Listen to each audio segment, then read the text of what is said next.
Okay, he's called him Salacious Crumb. So I looked Salacious up in the dictionary because I wasn't really sure what the word meant. And it said something like one who gets enjoyment from the misfortunes of others. So I said, okay, Salacious by name, Salacious by nature. And that's when I made him into the cheerleader for the Rancor Pit Monster. It's like, oh yeah, listen to Bones Crunch. you know.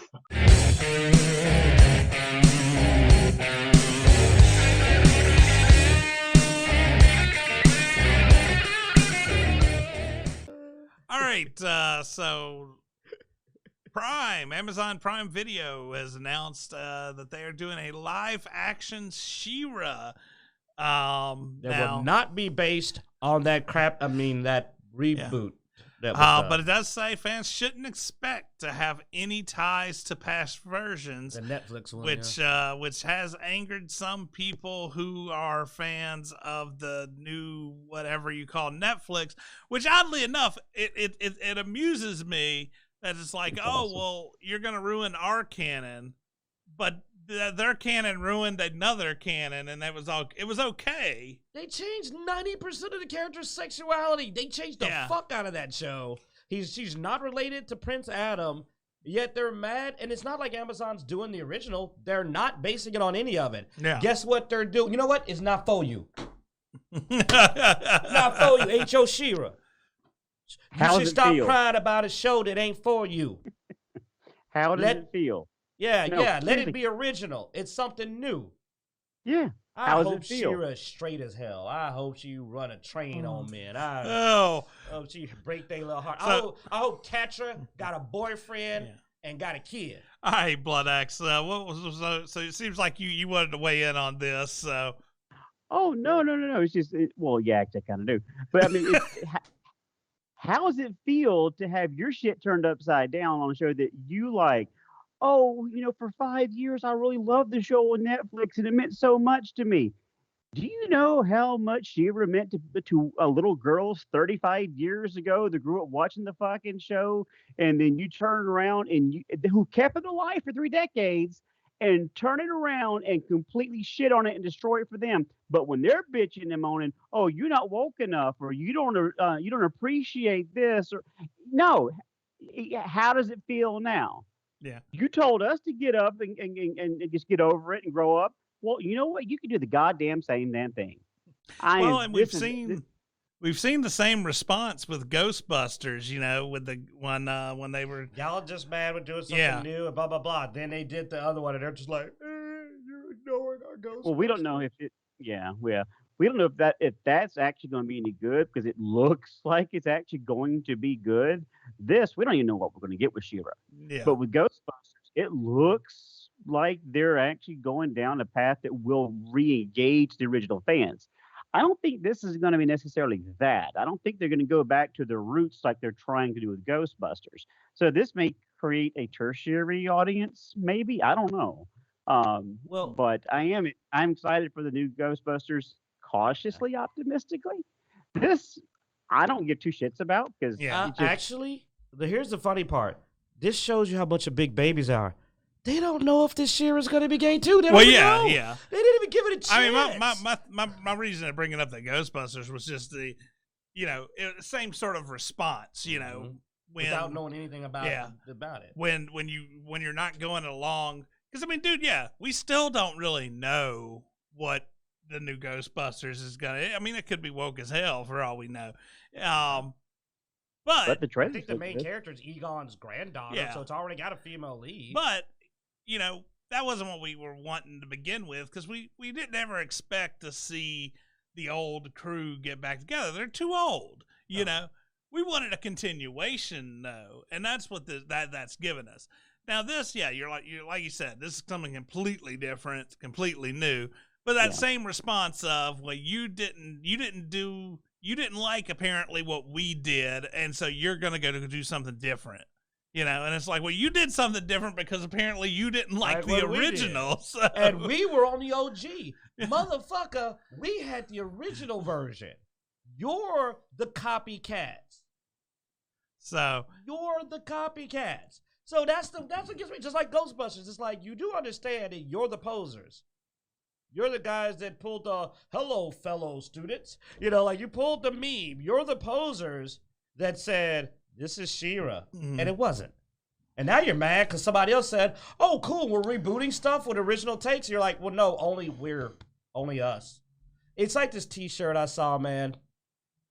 You've heard me mention James Sterling a lot. And because, you know, I still follow him even though, I still follow them even though we're not always on the same page. They were recently wearing a shirt that said, I'm not going to say the full statement, but we, as in a certain group, can do whatever we want. And I actually see that is an attitude that's kind of playing itself out. That it's like, yeah, that's not a healthy attitude. That's really not. That's not going to get you any kind of support. And here's an example. We can crap on this and change it, but other people can't. If they wanted to not be hypocrites, because here's the funny part. I'll defend them. I'm about to do it now. Unlike the Ghostbusters, the Netflix She-Ra was popular. It actually, and guess what? I watched a bit of the end of it. It got better. It got better. The first seasons were terrible. It got better. It's not She-Ra, but it's not a bad cartoon if you follow all the way through. I thought the ending was not bad. Yeah. So they had a pretty decent run. It's not a bad alternative She-Ra story. It's not. And for some people, I'll say, if you're looking for something more diverse or alternative, it's a good example. It's not one of the crappy ones like some of these, like Batwoman. It's just terrible. Well, I mean, it did some of the things that we've talked against several other shows for doing.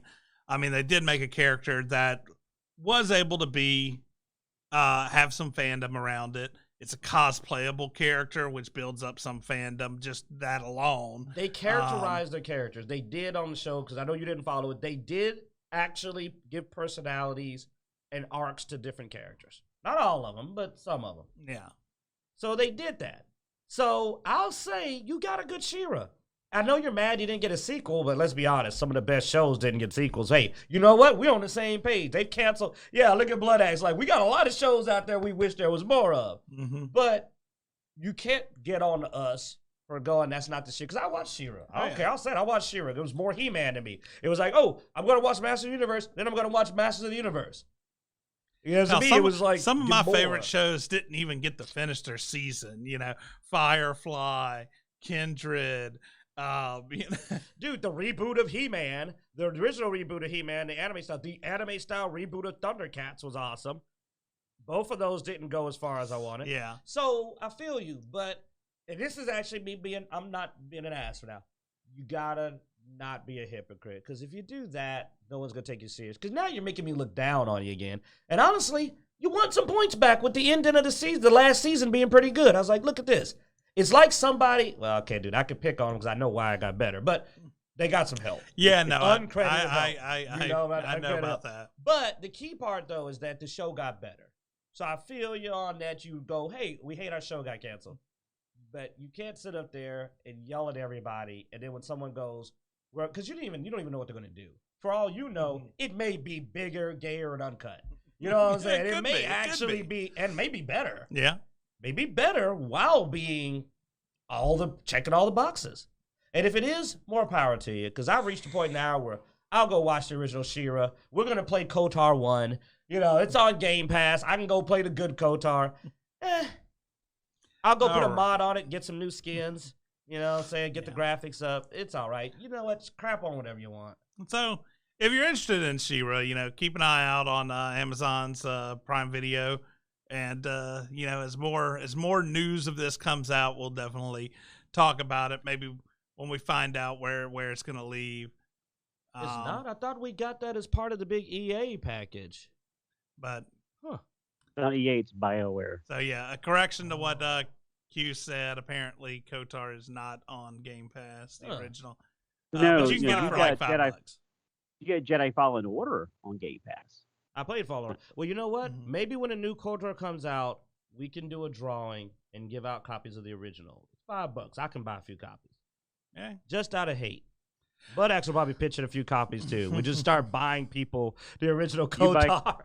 You buy KOTOR 1, I'll buy KOTOR 2. There you go. Yeah, get KOTOR 1 from Q. We'll give out like 3 or 4 of them. We'll give out KOTOR 2 so you can see what it was before they put their hands on it.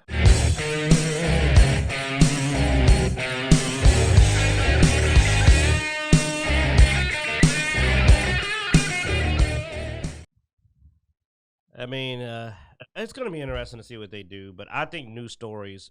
Here's my question: since they decided they're going to try to bring in Mara Jade, but they already made it clear she's not with Luke, my theory is Mara Jade gonna be a lesbian?